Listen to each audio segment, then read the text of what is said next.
kita saling godain temen, ya kan kita teman baik, kita kata-katain malah. Kita masih ketawa-tawa bareng.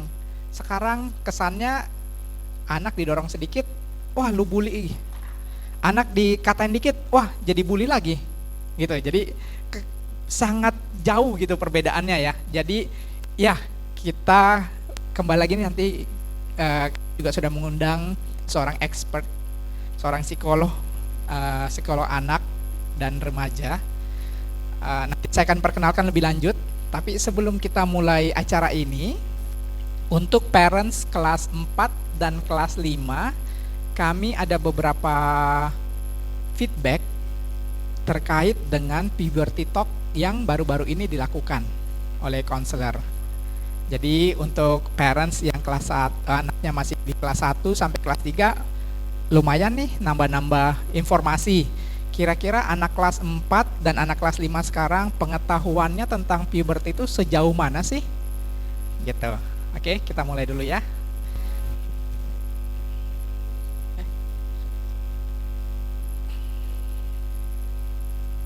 Oke, ini puberty feedback.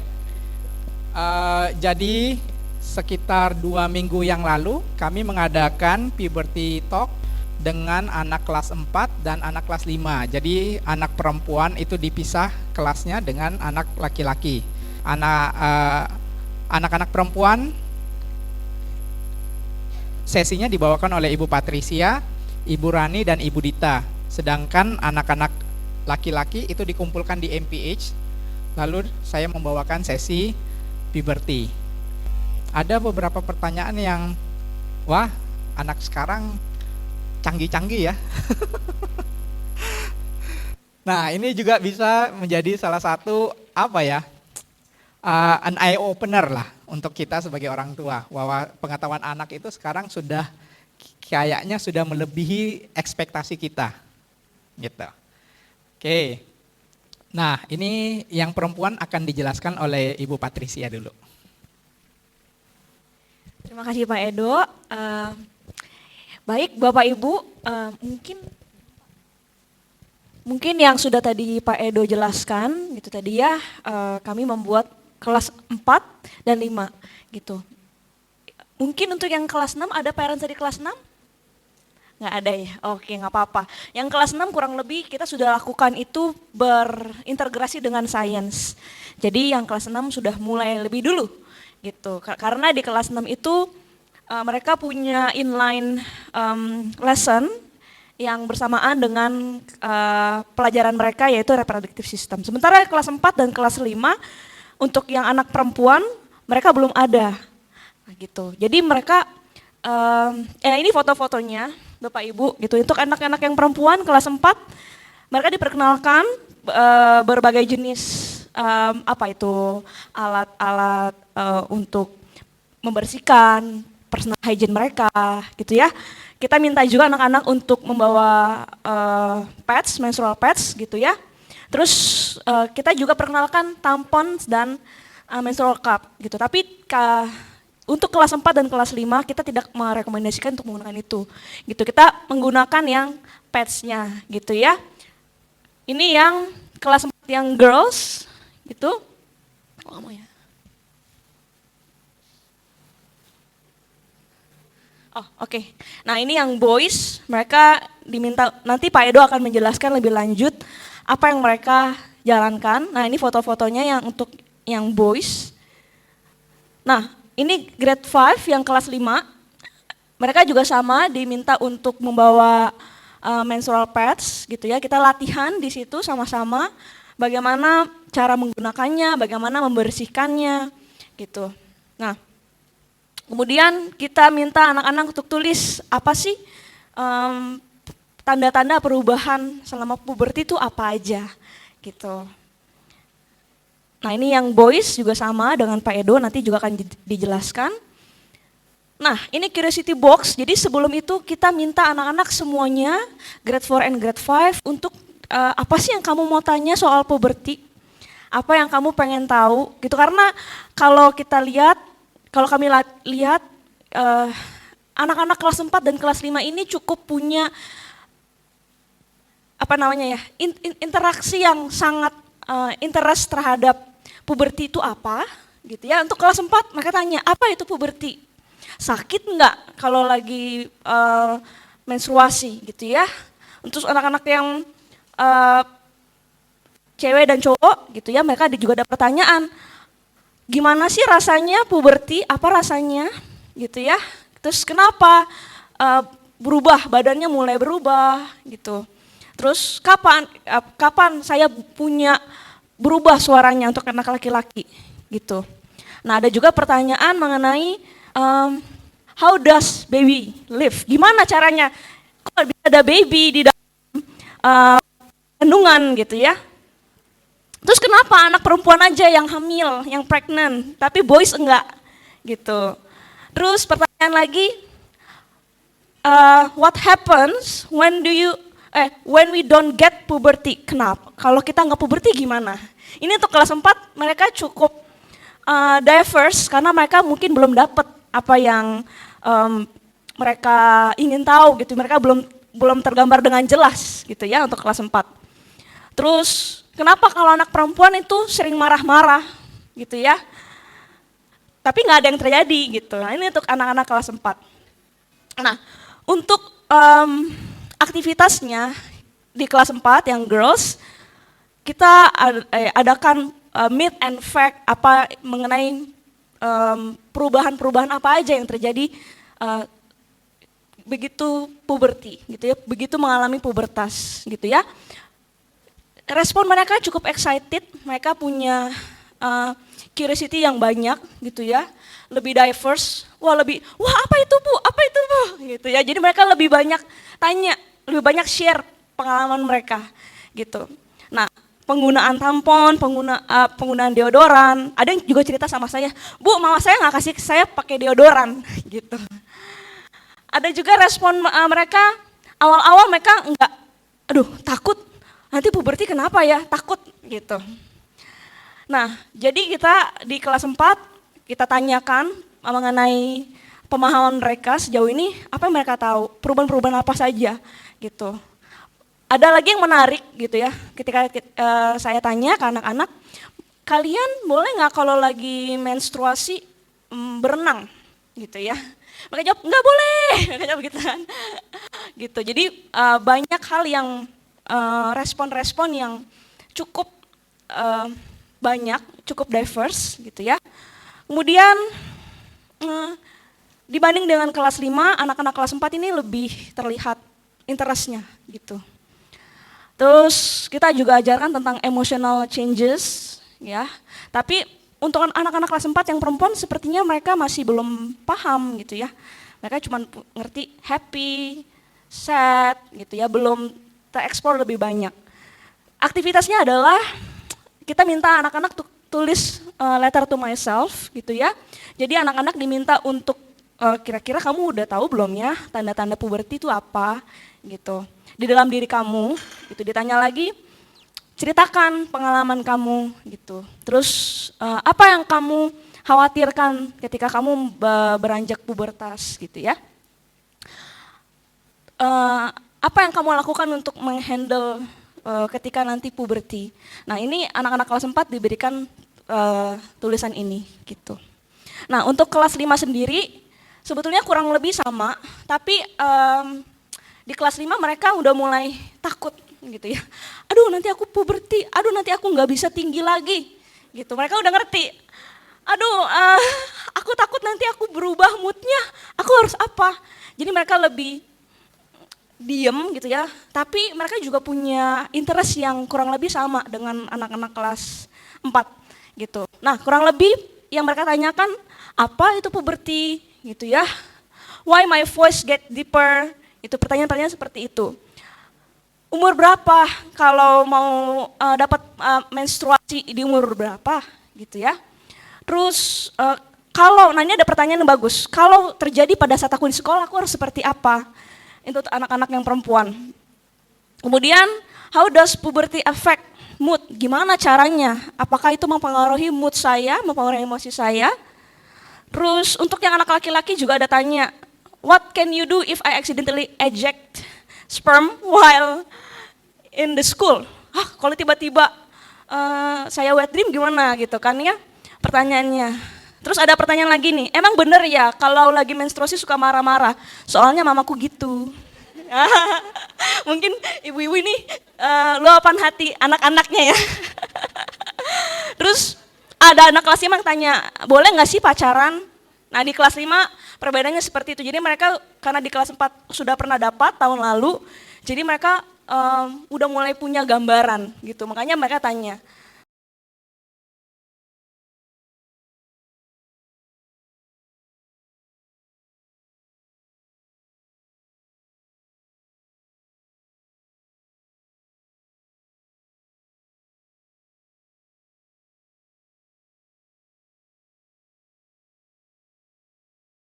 Lebih paham.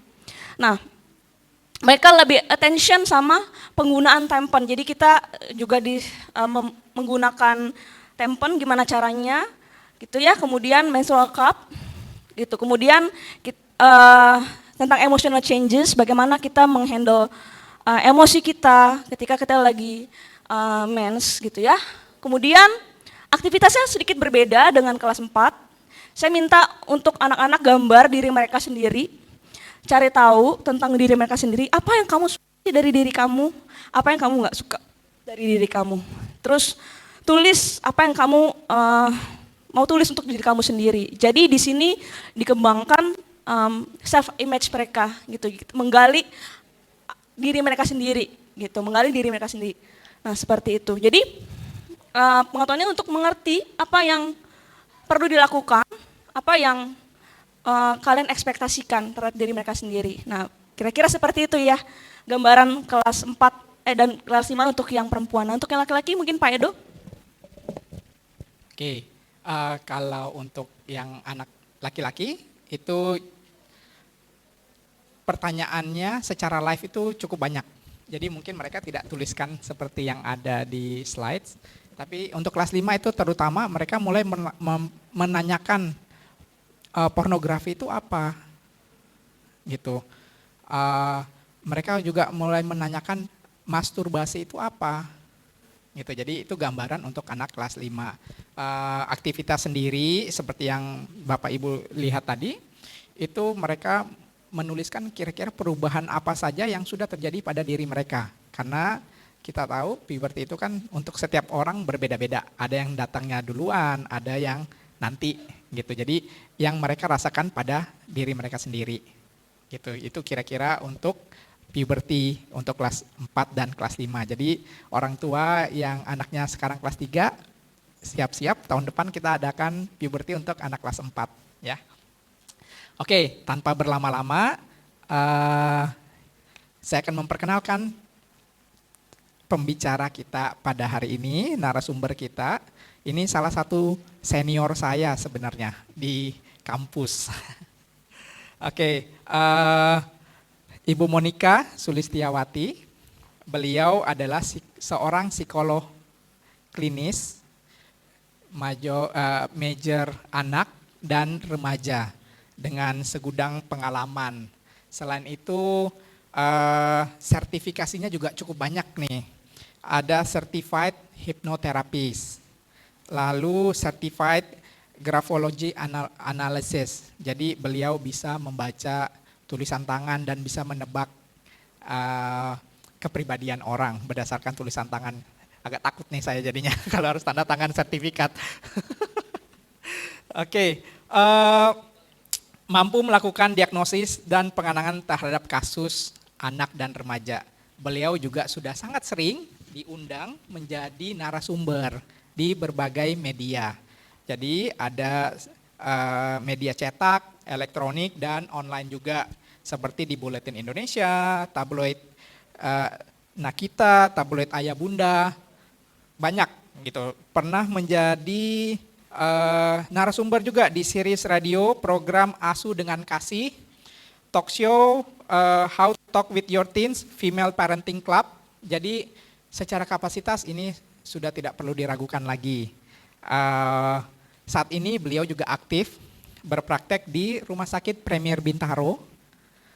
Nanti Ibu Monik mungkin bisa kasih tahu jadwalnya kali ya. Jadi kalau mungkin ada orang tua dari Mentari mau berkunjung, bolehlah. Lalu beliau juga aktif menjadi seorang psikolog klinis anak di Miracle Healthy Mom and Kids Clinic. Ini saya tahu nih di mana nih, di Green Lake City nih kayaknya nih. Lalu psikolog klinis anak dan remaja itu praktek mandiri di Ohana Space ya kalau nggak salah. Itu Ohana Space itu ada di Gading Serpong dan ada di Green Lake juga, Green Lake City. Oke. Associate psikolog klinis anak dan remaja di Personal Growth. Ya, Personal Growth ini salah satu pelayanan psikologis yang cukup besar di Indonesia. Oke, tanpa berlama-lama, waktu dan tempat saya persilakan untuk Ibu Monica. Terima kasih. Thank you Pak Edo. Selamat pagi Ibu dan Bapak. Saya panggilnya teman-teman aja ya semua ya. Karena kita ya seumuran. Anak saya ada 2 di kelas 7 dan di kelas 4. Bukan di sini di Jakarta Barat. Tapi saya berharap dengan anak kita kan kurang lebih sepantaran ya. Yang kelas 1 siapa? Anaknya kelas 1, kelas 2, kelas 3, 4, 5, 6. Oke, nah nanti kita bisa ngobrolin nih, berhubung di sini juga pesertanya tidak terlalu banyak, justru nanti saya berharap kita bisa diskusi dengan santai, saya tidak perlu membuka kesempatan, peluang untuk siapa yang mau nanya gitu, langsung aja angkat tangan, kita bisa langsung ngobrol. Ya, oke, next. Nah ini perkenalan dari saya. Kenapa saya hanya menuliskan saat ini saya berpraktek di Rumah Sakit Primary Bintaro karena paling dekat dengan Ibu dan Bapak. Jadi nanti kalau Ibu dan Bapak ingin diskusi lebih lanjut, seandainya sesi hari ini tidak cukup, kita bisa ketemu di Rumah Sakit Primary Bintaro. Kemudian, maaf, ini semua tadi sudah disebutin oleh Edo, anak saya 2, suami saya cuma 1, kelas 4 dan 7, yang kelas 4 laki-laki, yang kelas 7 perempuan. Nah, saya mau tanya dulu nih, kalau tadi saya udah nanya tentang kelas, sekarang saya mau nanya. Menurut teman-teman semua, siapakah anak kita? Ada yang mau kasih jawaban? 1 kalimat pendek atau 1 kata pendek untuk menggambarkan anak-anak dari Bapak dan Ibu sendiri. Bukan anak orang lain ya, coba boleh disebutin, boleh misalnya sebutin anak saya laki-laki, anak saya ini, anak saya itu, boleh. 1 kata atau 1 kalimat pendek. Ada yang mau sebutin? Ayo dong, anaknya. Oke, Ibu. Anak saya super aktif. Ada lagi? Ya. Titipan Tuhan, keren.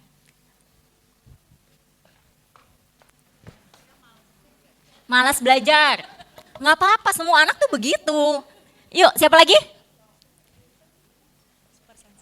Super sensitif. Baiklah. Anak saya selalu mengalah. Selalu mengalah. Cengeng. Cengeng. Ya, anak saya cengeng. Oke. Anak saya pemarah. Pemarah. Oke. Ada lagi? Selalu bertanya. Ada lagi? Talkative. Oke, ada lagi? Makannya banyak, luar biasa. Anak saya yang laki-laki lebih sensitif daripada kakaknya yang perempuan. Anak yang perempuan, tomboy dan sporty. Itu anak saya. Nah, kalau teman-teman lagi ada yang mau jawab lagi? Ada yang mau sharing lagi? Anaknya seperti apa sih supaya saya dapat gambaran nih? Ya.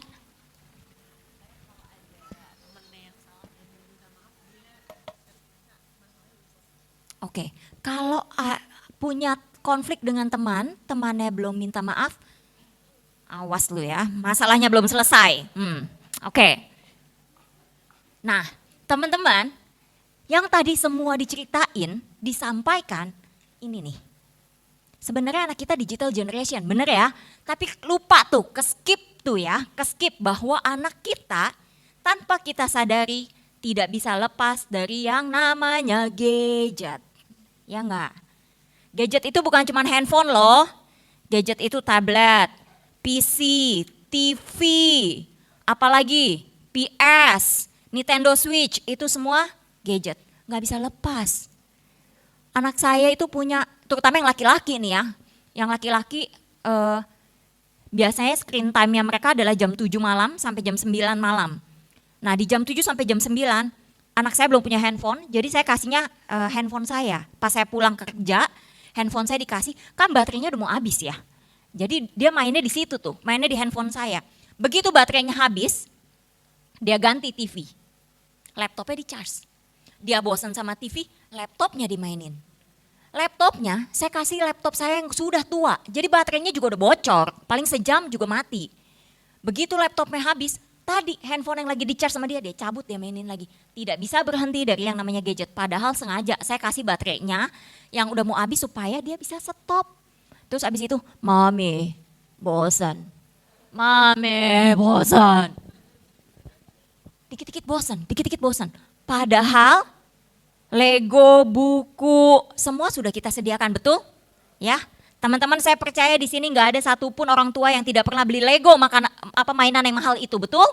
Nah, itulah anak-anak kita, digital generation. Mereka tidak bisa hidup dengan namanya tanpa gadget, ya. Digital generation yang kita mulai sebut dengan digital generation ada Gen Z dan Gen Alpha. Rata-rata kebanyakan orang tua yang anaknya masih di SD itu semua sudah masuk ke Gen Alpha. Nah, Gen Alpha lebih digital savvy lagi dibanding si Gen Z.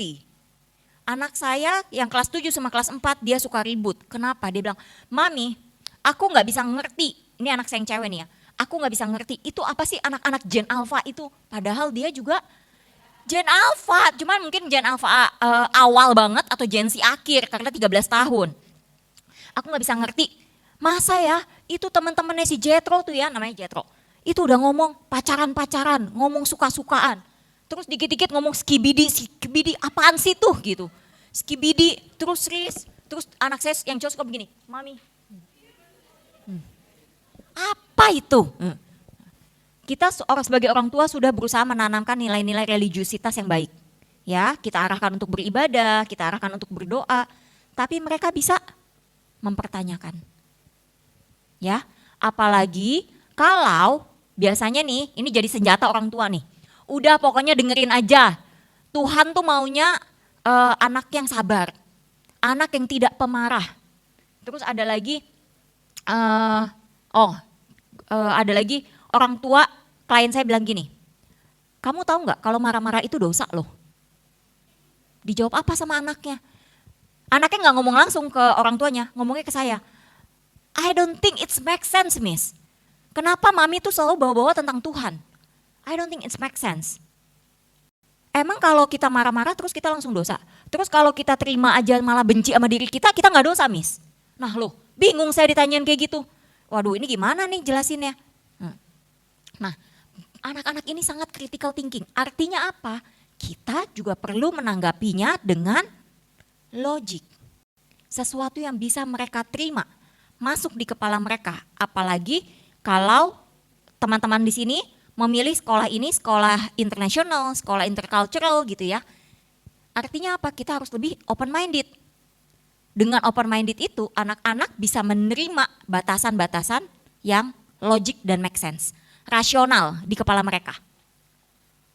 Need appreciation, kemudian short term oriented. Short term oriented itu tadi maunya banyak, ambisinya banyak, tapi begitu dikasih pelajaran susah sedikit, susah, udah gak mau lagi.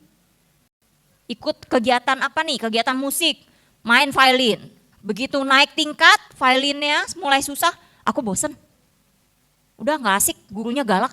Padahal sebetulnya apa, dia merasa dia gak bisa. Jadi dia mau ganti yang lain. Short term oriented, materialistik. Semua diukur dengan materi. Belum tentu dengan uang, tapi dengan materi. Anak-anak, terutama anak laki-laki nih, banyak banget nih. Mereka bisa sangat paham tipe-tipe mobil. Mereka bisa sangat paham tipe-tipe gadget yang terbaru. Terus bilang, Mami papi kenapa nggak punya mobil yang ini? Kenapa nggak beli handphone yang ini? Kalau dikasih handphone yang ya Android dah, merek-merek yang 4 huruf gitu ya. Mereka nggak mau. Mereka maunya Apple, Samsung. Ya, materialistik. Tapi juga easily get frustration. Frustrationnya sama siapa? Bisa sama diri mereka sendiri karena merasa tidak bisa. Tadi tuh anak yang tadi, yang kakaknya di Singapura, orang tuanya nggak pernah nuntut dia untuk seperti kakaknya. Tapi dia sendiri melihat, dia sendiri membandingkan, kok kakaknya bisa ya. Jadi ketika dia nggak bisa, dia frustasi. Ketika dia frustasi, nanti kita bicara ada 4 tipe. Bagaimana cara anak-anak menghadapi stres. Pada anak ini jadi avoid. Jadinya apa? Ya udah sekalian nggak usah dikerjain semua tugas sekolahnya. Easily get frustration. Nah, teman-teman, saya mau minta teman-teman bayangin nih, kira-kira kalau teman-teman di tahun ini nih belum jadi orang tua, sebaliknya, teman-teman adalah anak usia SD. You are a young person. What might happen to you? Dengan yang tadi tuh, gadget, social media, kemudian ngeliatin sosial media, terus dapat info banyak dari sosial media. Tidak negatif, tapi juga kadang-kadang tidak positif. Apa yang kira-kira challenge yang bakal teman-teman hadapi? Ambisius, high need to perform, tapi juga easily get frustration. Maunya banyak, tapi kan nggak semua yang kita mau bisa kita dapatin dengan mudah. Apa yang kira-kira challenge yang bakal teman-teman hadapi?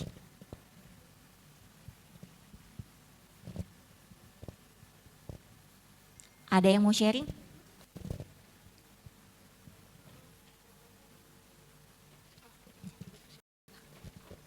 Bingung menentukan sekolah apa, mau jadi apa. Bingung menentukan sekolah apa, mau jadi apa, betul. Bisa jadi kenapa anak bingung mau menentukan sekolah apa, karena satu, terlalu banyak pilihannya. Dia bisa lihat tuh di gadget, di sosial media. Kemudian biasanya di sosial media yang ditampilkan adalah orang-orang yang dapat scholarship, LPDP misalnya. Atau kemudian sekolahnya di Oxford, di Cambridge, di Harvard, di mana, Ivy League semuanya. Jadi begitu anak kita lihat, kemudian dia menilai, sekolah aku biasa aja, nilai aku biasa aja, aku mau jadi apa ya? Kemudian dia lihat lagi, orang ini sudah bisa beli, usia 24 tahun sudah bisa beli rumah sendiri seharga berapa M? Waduh, aku bisa nggak ya?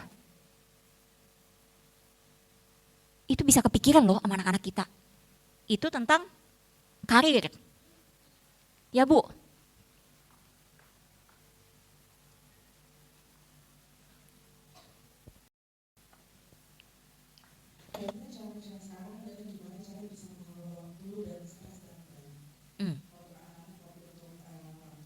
Oke, mengelola waktu dan stres dengan baik untuk anak-anak maupun orang tua. Karena ketika anak-anak terlalu banyak terpapar dengan screen time, terpapar dengan gadget, mereka sebetulnya merepress emosi mereka. Banyak loh teman-teman, anak-anak yang mereka mengalami stres, kemudian main game, berpikirnya apa? Itu adalah coping stress. Kenapa? Karena habis itu mereka bisa ketawa-ketawa, happy-happy. Tapi sebetulnya ketika itu dilanjutin terus-menerus, mereka menekan emosinya. Mereka nggak proses itu emosinya. Sama seperti selang air yang kerannya terbuka, tapi ujung selangnya ditutup. Jadi selangnya lama-lama menggelembung. Dan kalau airnya tetap terbuka, bisa bocor kemana-mana. Sedangkan si orang tua yang ngelihat anaknya, time managementnya bermasalah, ada kerjaan, ada tugas tapi kok main game mulu, itu juga gampang kepancing emosinya. Akhirnya jadi konflik dua-duanya. Apalagi, ayo. Nanti kita bahas tuh tentang konflik-konflik seperti itu. Ya. To be accepted di banyak hal. Misalnya kayak di pertemanan, terus dengan adanya sosial media juga dia mulai dunianya mulai luas gitu. walaupun dia di dalam rumah gitu. Jadi kalau aku mikirnya challenges-nya itu adalah gimana dia tuh ngerasa feeling accepted. Ya, fit in. Gimana dia bisa fit in? Kadang-kadang teman-teman, anak-anak kita itu bisa loh fit in. Teman-temannya banyak yang nyapa. Dia datang ke sekolah, morning, halo gitu. Teman-temannya nyapa duluan. Tapi anak kita entah dia baper, entah dia sensitif, entah dia picky. Kenapa? Karena dia maunya punya teman yang ideal. Teman aku A, B, C, D. Pilih teman udah kayak pilih jodoh. Ya, maunya yang bisa dengerin aku, maunya yang bisa ngertiin aku, maunya nggak pernah ngatain aku. Padahal seperti yang tadi Pak Edo bilang, dalam pertemanan kadang-kadang kita bisa saling teasing. Kadang-kadang dalam pertemanan kita bisa saling ngeledekin. Wah, nilainya cuma segitu gitu. Ada loh anak-anak yang saking sensitifnya, jadi merasa tidak bisa fit in, padahal sebetulnya bisa. Ada klien saya yang kesenggol sedikit, dia merasa temannya udah ngebully dia, padahal kesenggol. Yang terjadi apa? Anaknya memang punya anger issue, jadi begitu kesenggol sedikit dan dia merasa dibully, temannya langsung ditonjok. Kemudian orang tua mendengarnya hanya dari satu sisi, dari si anak. Panjang deh urusannya. Nah ada lagi anak yang memang terbiasa untuk bicara dengan temannya, itu kontak matanya kemana-mana. Jadi begitu dia bicara, dia nggak ngeliat mata temannya tidak mendengarkan, si anak ini merasa, aku nggak didengerin. Padahal kontak matanya memang ketika ngomong nunduk ke bawah. Jadi temannya tidak merasa diajak ngobrol. Banyak banget challenge yang kita hadapi nih, anak-anak kita hadapi sebetulnya. Ya, saya mengajak teman-teman semua di sini, kenapa sih kok ngomonginnya ginian, kok berat banget pagi-pagi ngomonginnya udah susah-susah gitu ya. Karena saya mau teman-teman semua berempati dengan anak-anak kita. Kita tidak bisa lagi membawa gaya parenting orang tua kita zaman dulu. Yang punya anak banyak gak apa-apa, udah lepasin aja semuanya. Yang penting kebutuhan makan terpenuhi, kebutuhan sekolah terpenuhi, kasih les sebanyak-banyaknya. Tapi kemudian tidak ada koneksi antara orang tua dan anak. Nah ini dia, isu yang mungkin mereka hadapi. Teman-teman yang gak kelihatan boleh duduk di depan, ini di depan masih ada beberapa tempat yang kosong. Mungkin tulisannya agak gak jelas. Ini pertama saya mau bahas dulu dari si health issue. Yuk teman-teman kita berempati nih. Ketika dia terlalu banyak screen time, kalau orang lagi screen time, doom scrolling, kita akan duduk aja ya, jarang bergerak ya. Maka isu yang paling sering terjadi apa? Yang paling pertama terjadi, si health issue. Obesitas, kegemukan. Kemudian masalah tulang belakang, banyak banget nih anak-anak, terutama anak-anak usia SD, yang skoliosis atau bongkok. Ya, kemudian saya semakin banyak menemukan anak-anak yang semakin dini menggunakan kacamata. Gangguan penglihatan. Kemudian malnutrition. Kenapa malnutrition? Karena junk food di mana-mana, boba di mana-mana. Ya, dan anak-anak itu kalau ada boba, mami boba. Mami bahkan ada permen-permen apa tuh dari Korea apa dari Jepang gitu ya, pokoknya bentuknya bulat-bulat gitu. Itu anak saya sampai, mami cariin dong, apaan sih itu? Dia bilang apa namanya gitu, apaan sih itu permen? Permen apa? Sampai dibela-belain cari di online. Saya bilang ya elah permen aja cari di online. Harga ongkos kirim sama harga permennya mahalan ongkos kirim. Malnutrition. Terus yang paling sering nih, kemudian sensorik motorik issue. Kenapa sensorik motorik issue? Gini, teman-teman, banyak nih di rumah-rumah sekarang bersihin lantai aja pakai robot, ya, robot vacuum cleaner, ya. Padahal salah satu sensorik motorik aktivitasnya, contoh ngepel, ketika kita meres si kain pel, itu tuh pergelangan tangan loh, motorik halus loh. Kemudian ketika kita menyentuh si kain basah, itu taktil, sensorik.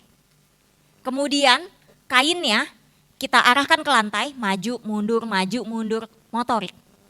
Kemudian supaya kita nggak kepleset, vestibular. Terus ketika kita harus bergerak maju atau bergerak mundur, kita mengikuti arah si kain pelnya, proprioception. Sama seperti ketika anak belajar merangkak.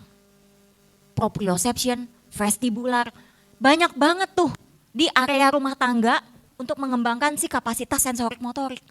Tapi karena tadi tuh anak terbiasa hanya duduk diam, duduk di bouncer. Kemudian orang tuanya udah jangan pegang kotor jijik. Sensorik motorik issue. Sensorik motorik issue ini mengakibatkan anak gangguan perkembangan ke mana-mana termasuk ke akademik, sulit fokus dan ke fit in tadi. Kenapa? Kok masalahnya jadi kemana-mana melebar? Iya, kalau anak yang punya masalah di sensorik motorik issue, biasanya dia akan menjadi anak yang either dia stubborn, very stubborn and rigid, atau anxious.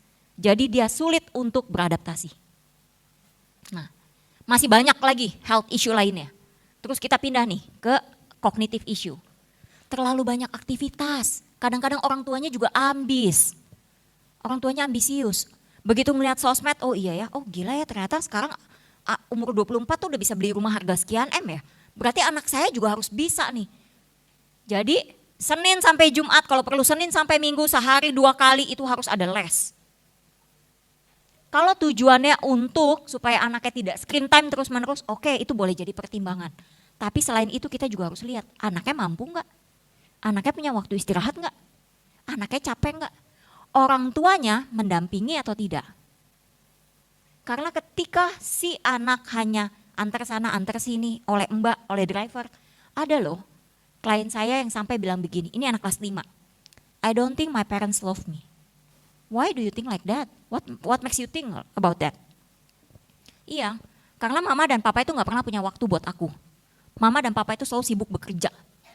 Loh, tapi kan mama dan papa kerja untuk provide kamu supaya mereka punya uang. Menurut aku uangnya udah cukup. Orang setiap tahun kita bisa keluar negeri 2 kali kok. Dan aku bisa les ini, les itu. Ini anak kelas 5 SD loh. Ya, dia ngomong kayak gitu. Oke, terus iya. So my parents itu cuman provide aku aja. Yang penting kebutuhan aku terpenuhi. Kebutuhan sekolah aku terpenuhi. Tapi mereka nggak pernah benar-benar tahu sebetulnya aku mau apa. Mereka nggak pernah ada buat aku. Itu anak kelas 5 SD. Karena terlalu banyak aktivitasnya. Lack of focus.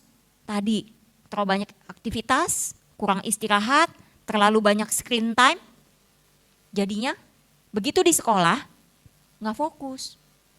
Terus kalau teman-teman perhatikan, sekarang kan sosial media tuh semuanya short banget ya. Short video itu paling 1 menit. Terus Instagram scrolling, Facebook scrolling gitu kan ya. Cepet banget deh gitu ya. Sehingga apa? Ketika si guru menjelaskan pasti ada proses, ada tahap-tahapnya. Buat anak-anak itu membosankan. Disuruh baca, siapa di sini yang anaknya masih suka baca? Masih ada? Oke, good job mami, papi. Kenapa? Karena saya ketemunya adalah 90%, terutama anak usia SD deh. Kalau anak udah usia secondary, mau nggak mau mereka harus baca. Apalagi kalau yang sekolahnya Cambridge dan IB. Karena mereka harus bikin esai dan lain-lain. Tapi di usia SD itu susah banget suruh anak baca. Kalaupun mereka baca, biasanya mereka hanya baca summary-nya. Atau mereka baca halaman paling belakang. Atau komik. Kalau komik mungkin masih mau anak-anak ini. Kenapa? Karena buat mereka itu membosankan, lambat. Orang tua lagi ngomong, oke mami, jadi poinnya apa yang mami mau ngomongin ke aku? Kalau orang tuanya udah ngomong panjang kali lebar, yang diingat hanya bagian pertama. Begitu ditanyain ulang, tadi mami ngomong apa? Gak tahu. Karena tadi, lack of focus. Kemudian lack of focus, gangguan belajar, masalah membaca tadi, turunnya minat membaca. Kemudian slow learner, karena lack of focus, jadi belajarnya juga jadi lebih lambat. Otaknya kemana-mana, ngebayanginnya yang udah ke game, ngebayanginnya udah yang video YouTube-nya. Kemudian underachiever. Artinya anak-anak kita mampu, cuman performnya yang gak optimal. Ini di akademik dan kognitif. Belum lagi kalau yang dia jadi gampang lupa, naruh barang, pergi sekolah bawa kotak pensil isinya lengkap. Pulang-pulang cuma kotak pensil doang, isinya gak ada. Atau botol minum, tuh. Setiap bulan mungkin mami papinya bisa beliin botol minum, tempat makan sebulan mungkin bisa 4 kali. Teman-teman gak sendiri. Anak saya pun yang secondary masih kayak begitu. Sampai setiap baju seragam aja satu set bisa hilang, atasan bawahan pas lagi PI ganti baju. Saya minta dia cari di Lost and Found, itu satu box. Dia bilang apa? Mami, I got my uniform. You know what? Aku juga ketemu botol minum aku ketemu topi aku ketemu ID card aku. Semua ada di Lost and Found. Saya bilang jangan-jangan satu kotak punya kamu semua tuh. Social emotional issue, low self esteem and insecure. Walaupun teman-teman nih, anaknya teman-teman, di mata kita itu anaknya udah perfect deh, udah jago ini, jago itu, jago ini. Tapi kok dia tetap komplain ya? Kok dia tetap bisa bilang, Mami, aku tuh kayaknya gak pinter deh. Padahal dia udah jago ini, jago itu. Insecure. Ada lagi nih klien saya nih, anaknya udah pinter banget. Tapi dia memang motor kasarnya jelek. Jadi pelajaran olahraganya selalu kena tegur sama si coachnya. Minder, gak mau sekolah. Terutama pada saat pelajaran olahraga itu. Kenapa? Karena tadi insecure. Dan kalau misalnya dia bawa bola, dribble bola, terus bolanya meleset. Teman-temannya biasa lah, namanya anak-anak SD gitu kan. Pasti ada dong ketawa-ketawa gitu. Mungkin tidak bermaksud untuk ngebully, tidak bermaksud untuk ngejelekin. Spontan aja, refleks, ketawa. Tapi buat si anak ini, tuh kan aku diketawain, aku memang gak bisa apa-apa. Generalisasi. Nggak bisanya olahraga, bilangnya tidak bisa apa-apa, tidak bisa semuanya. Insecure. Belum lagi kalau liburan nih, liburan hanya di dalam kota, cuman staycation. Teman-temannya pergi ke luar negeri, naik pesawat business class. Wah, insecure banget tuh. Anak saya pernah tuh bilang gini, Mami, kenapa sih we are so broke, dia bilang. Maksudnya? Iya, kita tuh broke Mami gitu. Apa sih maksudnya kok we are broke? Iya, tuh kenapa kita nggak ke Jepang? Kenapa kita nggak ke Korea? Kenapa kita nggak ke sini? Emang? Saya bilang, harus gitu. Ya iyalah, teman-teman aku juga begitu, semua juga pada pergi begitu. Oke, emang kalau kita di rumah aja harus. Kenapa? Karena kalau lagi liburan sekolah, klien saya banyak, bapak-bapak, ibu-ibu. Jadi jarang liburan kalau lagi liburan sekolah. Selalu cari waktunya pada saat nggak libur. Nah pada saat libur teman-teman ya pada jalan-jalan. Jadi anak saya komplain. We are so broke. Very insecure. Ada lagi nih cousin saya. Punya anak. Ini luar biasa. Saya sampai bilang lu perlu bawa ke psikolog deh. Saya nggak mau tanganin. Ntar kalau kenapa-napa saya yang disalahin. Jadi saya suruh bawa ke psikolog lain. Kenapa? Usia SD ke sekolah antar jemput pakai Innova. Udah oke dong, temannya pakai Alphard, nggak senang dia. Kunci mobilnya diambil dilempar ke got. Insecure. Be a friend, guide and mentor, be a role model. Kenapa saya nulisnya begini? Karena be a friend, kita semua pernah punya teman. Saat ini kita pun tahu kita punya teman. Kita tahu apa yang kita harapkan dari teman-teman kita. Ya. Jadi saya berharap kita juga tahu bagaimana menceritakan pada anak kita menjadi seorang teman. Bersikap menjadi seorang teman. Be a guide and mentor. Di pekerjaan, di relasi sehari-hari, kita pasti pernah menjadi guide, pernah menjadi mentor. Kita tahu bagaimana caranya. Be a role model. Dari pengalaman-pengalaman kita, oh saya mau anak saya kalau marah ngomong.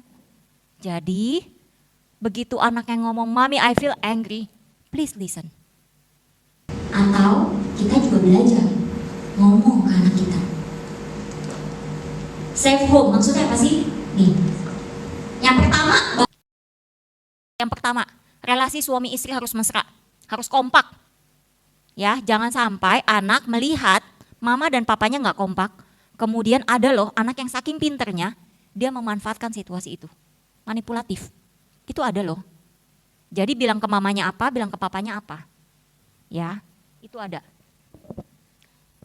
Terus be present, jadi kalau hadir, jadi kalau beraktivitas dengan anak, jangan cuman duduk bersebelahan. Tapi betul-betul diperhatikan anaknya ngapain. Atau kalaupun kita sibuk sambil melakukan sesuatu, that's okay mami, papi, that's okay, dad, mom.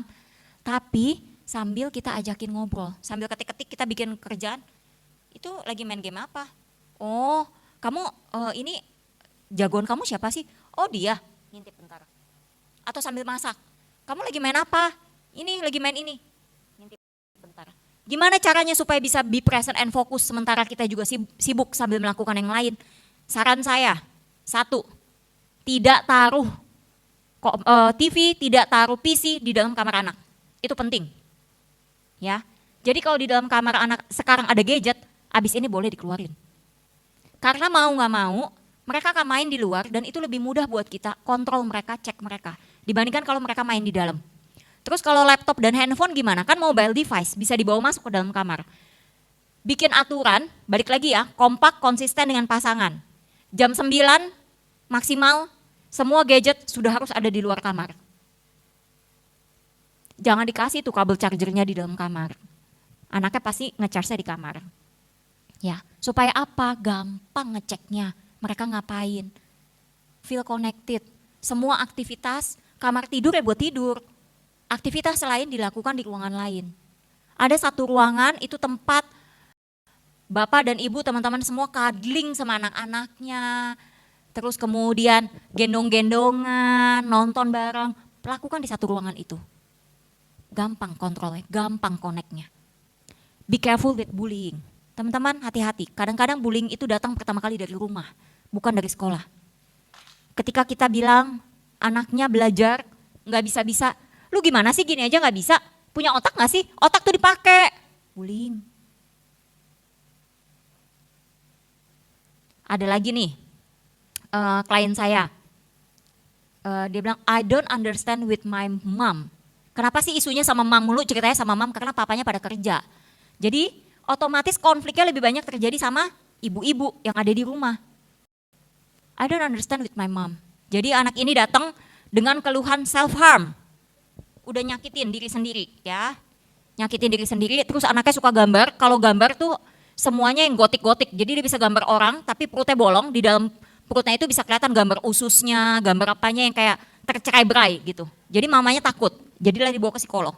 Nah ternyata setelah beberapa kali pertemuan gitu ya, anak ini punya anger issue, tapi angernya disimpan ke dalam. Kenapa? Karena mamanya setiap kali diomongin sedikit aja, Ma, I feel stress. Mamanya langsung nangis. Mamanya yang insecure. Terus berdebat sedikit dengan anaknya, argumen sedikit dengan anaknya, mamanya nangis. Bukan cuma ke mamanya, bukan cuma ke anaknya, ke papanya juga. Jadi si anak ini kemudian menarik kesimpulan adalah aku tidak boleh sharing apapun ke mama yang bersifat negatif. Aku cuma boleh menampilkan diri aku baik-baik saja di depan mama. Padahal orang tuanya tujuannya, jadi setiap kali pertemuan pertama saya akan tanya harapan bapak dan ibu apa? Saya mau anak saya bisa cerita apa adanya ke saya. Lah gimana mau cerita apa adanya? Baru mau mulai cerita orang tuanya sudah baper. Nah anaknya kasihan sama mamanya. Listen to the kids. Ya. Walaupun curhatannya sesusah apapun didengarkan, bahasanya pakai bahasa planet dan alien, coba didengarkan. Diproses pelan-pelan, minta anaknya ulangin, kalaupun kita nggak ngerti, duduk di sebelahnya. Safe, itu dulu. Teman-teman bersyukur kalau anaknya sekarang talkative. Tadi ada yang bilang anaknya talkative. Bersyukur, kenapa? Karena anak talkative biasanya lebih gampang untuk menceritakan emosi-emosinya, pikirannya dibandingkan anak yang diem aja. Yang diem aja tuh susah ngoreknya. Nanyanya tuh susah, biasanya cuma jawabnya, I don't know, I don't care. Why do you want to know? Just shut up, itu ada loh, anak yang ngomongnya begitu. Jangan lupa acknowledge their emotion and empathize. Saya nggak minta teman-teman untuk jadi terapis bagi anak-anaknya. Ketika mereka menyampaikan saya marah, saya capek, bosen, saya benci, I hate. Termasuk I hate you mom. Gitu. Oke, aku terima. Kamu benci aku ya? Oke, aku terima. That's all, nggak usah diperpanjang lagi. Kenapa? Karena ketika si anak bilang I hate you, saya percaya. Kita langsung egonya naik, bener nggak? Kalau kita perpanjang lagi kepancing kita. Kepancing yang ada jadi konflik nggak selesai tuh. Lebih baik kita tenangin diri, si anaknya juga lagi emosi, Ketika anak lagi emosi kita ngomongin apa juga percuma. Mendingan sama-sama tenangin diri. Di validate aja dulu. Itu safe, bikin si anak safe. Artinya dia merasa aman bahwa orang tuanya menerima dia apa adanya. Tidak hanya dalam kondisi baik tapi juga kondisi buruk. Tidak hanya ketika dia punya keunggulan tapi ketika dia juga perform dengan kelemahannya. Be a friend. Gimana caranya menjadi teman? Kalau jadi teman biasanya kita akan sharing topik yang kurang lebih mirip. Ada make up baru, kita akan sharing tuh. Bapak-bapak mau beli mobil baru bisa nanya ke temennya. Bro, gue mau beli mobil ini bro, menurut lu gimana bro? Bro, ini handphone iPhone 16 bentar lagi mau keluar bro. Mendingan gue beli iPhone 15 apa 16 bro? Relate. Itu yang kita lakukan ke anak-anak kita. Hanya saja anak-anak kita dunianya masih dunia game. Dunia mainan. Jadi kita juga perlu tahu. Kalaupun kita nggak ngerti karena banyak banget gamenya. Anak saya yang gede bisa bilang gini, Mami, why you not playing game online? Because I don't like, saya bilang. Iya tapi kan Mami dealingnya sama anak-anak. Masa sih kalau anak nggak ngerti mainan anak-anak, dia bilang. Nah saya bilang, because I have that trick, saya bilang. Nah nih sekarang saya mau bagiin triknya. Jadi gini, teman-teman, kalau kita semua harus ngikutin dunianya anak-anak, saya percaya dunianya kita sendiri jadi keteteran. Karena banyak banget ya, dan itu capek loh. Apalagi kalau udah main game, terus dia bisa nyebutin nih tokohnya si ini, si ini, si ini. Itu baru game, belum anime. Nah, anime juga sama tokohnya si siapalah, mana mukanya sama semua gitu kan. Susah ngertiin ya. Jadi yang dilakukan apa? Diparaphrase teman-teman. Paraphrase itu apa? Ketika si anak cerita, Mami aku lagi, ini loh aku main game ini loh. Oh game itu paraphrase. Kita ngulangin lagi apa yang disebutin. Oh game itu. Iya ini aku jagonya ini loh. Oh emang kalau si ini jagonya itu yang lain jagonya gimana? Ajak ngobrol. Paling tidak kita menunjukkan ketertarikan walaupun kita nggak tahu apa-apa. Besok diajakin ngomong hal yang sama terus kita lupa, ya maaf. Bilang aja ya sorry, maaf. Oh kemarin kamu udah cerita ya, boleh nggak diceritain lagi? Soalnya kan Mami and Daddy kan masih kerjaan yang lain. Jadi Mami and Daddy kan juga gak main, jadi lupa. Ceritain lagi dong. Engage with their activities, find out their problems. Nah, tanya-tanya. Tapi jangan setiap kali pulang sekolah yang ditanya, PR-nya gimana, ada yang susah enggak? Tadi gurunya ada yang marah enggak? Terus temennya ada yang gangguin enggak? Waduh yang ditanya kok semua problem ya? Wah jangan-jangan sekolah apakah isinya problem semua? Kan enggak gitu ya. Find out their problems kita bisa mulai dengan menanyakan hal yang menyenangkan terlebih dahulu. Tadi di sekolah main sama siapa? Oh kamu main itu. Oh terus teman kamu yang ini main gak sama kamu? Enggak. Kenapa enggak? Iya soalnya yang ini mainnya sama yang itu. Are you okay with that? Gitu. Jadi kita gak melabel dulu nih. Oh teman kamu yang itu gak mau main sama kamu. Ih nyebelin banget. Jahat itu anak ya. Jangan karena bisa jadi persepsi si anak sama persepsi kita beda. Bisa jadi ya mereka lagi gak main bareng aja. And that's okay buat anak kita. Ketika kita bilang, kan harusnya dia main sama kamu. Kan dia kan teman dekat kamu, BFF kamu loh. Biasanya kamu juga selalu kalau ada apa-apa ngundang mereka. Ngundang dia ke ulang tahun kamu. Kok dia gak mau main sih sama kamu? Udah deh lain kali kamu jangan main deh. Anak-anak jadi timbul persepsi. Oh iya ya kok teman aku kayak gitu ya. Padahal mungkin sebelumnya dia gak kenapa-napa. Jadi jangan di label, tanyain aja, are you okay with that? Oh okay. Find out the problems. Listen more to them than talking. Seringkali kita orang tua, termasuk saya, ke anak saya, itu keburu nafsu kalau dengerin anak-anak cerita. Ya, keburu nafsunya gimana?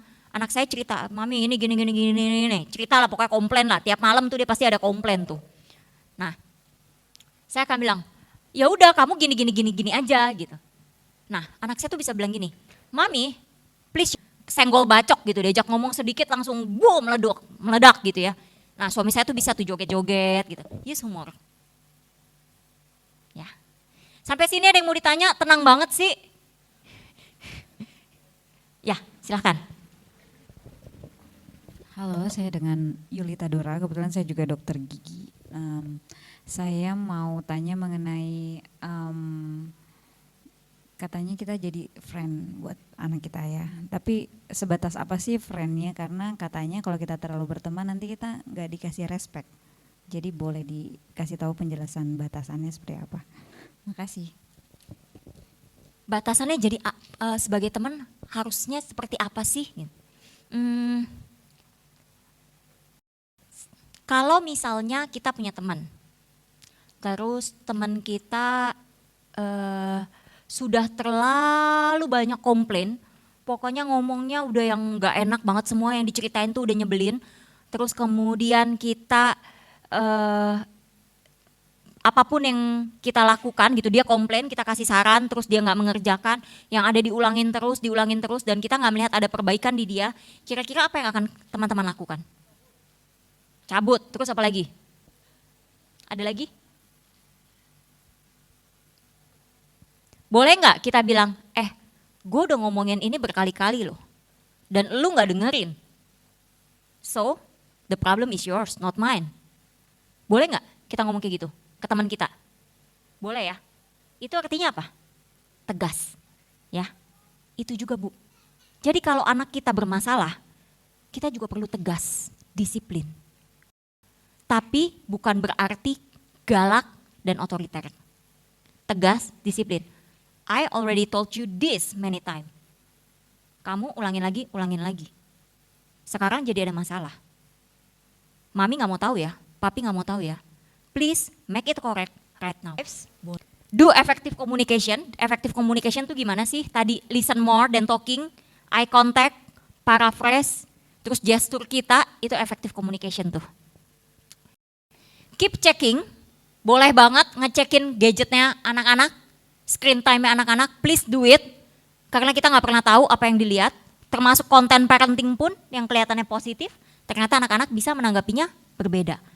Kok orang tua di konten ini begini, kok mami aku nggak begitu? Jangan-jangan ini mami tiri. Keep checking, give your perspective, ya. Kenapa saya bilang mami tiri, kan biasanya tuh anak-anak tuh taunya cerita-cerita Disney yang stepmother-nya galak banget gitu ya. Padahal nggak begitu. Nah, be a role model, jangan lupa. Ya, kita mau anak kita A, B, C, D, E sampai Z, tapi kita sendiri lupa. Kita sendiri grumpy, cranky, terus kemudian nagging, kita sendiri gampang tantrum. Be a role model. Ya. Nah, parenting is about guiding teman-teman, not controlling, supporting, not fixing, encouraging, not demanding. It's about loving unconditionally through the ups and downs. Jadi, ketika anak-anaknya sedang mengalami konflik, mengalami stres, justru di saat itulah dia butuh kita. Karena pada saat itu si anak merasa dunia tidak menerima dia. Nah, nih, knowing your kids stress. Biasanya anak-anak akan bilang stres itu bukan dengan istilah stres. Apalagi anak usia SD ya. Kalau anak usia SMP, SMA dia udah bisa bilang I feel depressed. Dia bisa bilang. Kalau anak usia SD biasanya akan bilangnya I feel worry, annoyed, upset, angry, sad, overwhelmed. Itu biasanya tuh. Dia akan bilangnya gitu. Capek, bosen. Tapi dibilangnya terus repeated. Sehari bisa 10 kali tuh. 2 minggu berturut-turut dia ngomong begitu terus. Oh mungkin anak gue lagi stres nih. Kenapa ya? Ini gejala stres. Ini hanya sebagian. Saya hanya kasih contoh. Tapi artinya gejala stres itu bisa meliputi gejala fisik, kognitif, emosional, and behavior. Ya, yang behavior ini agak-agak tricky karena anak yang terlalu banyak makan itu bisa stres. Tapi anak yang nggak mau makan juga menunjukkan gejala stres. Jadi bisa ekstrim kiri, bisa ekstrim kanan. Ketika anaknya terlalu diam, nurut, hati-hati, bukan berarti dia nggak stres. Jangan-jangan dia stres, cuma dia nggak bisa ngomong. Ya. Atau anak sebaliknya, anak yang terlalu frontal, senggol bacok, dibilangin sedikit marah-marah. Nah, ini stress language yang tadi saya bilang, anak-anak menampilkannya umumnya dalam 4 bentuk ini. Fight response. Jadi dia akan selalu konfront ancaman-ancaman yang dia rasain. Ya, cara konfrontnya gimana? Tadi temennya nyenggol dikit dia tonjok. Itu konfront. Terus kemudian gurunya manggil dia malah nantangin, ngeliatin matanya, itu konfront. Ya.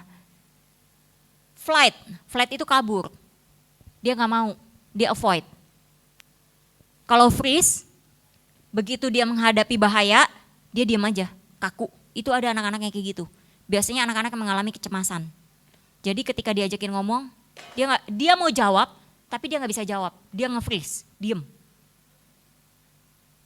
Atau seperti tidak mendengarkan, itu freeze. Kemudian fawn itu yang tadi saya kasih contoh tuh, udah pukulin aja terus, nggak apa-apa kok, biarin aku mati, itu fawn.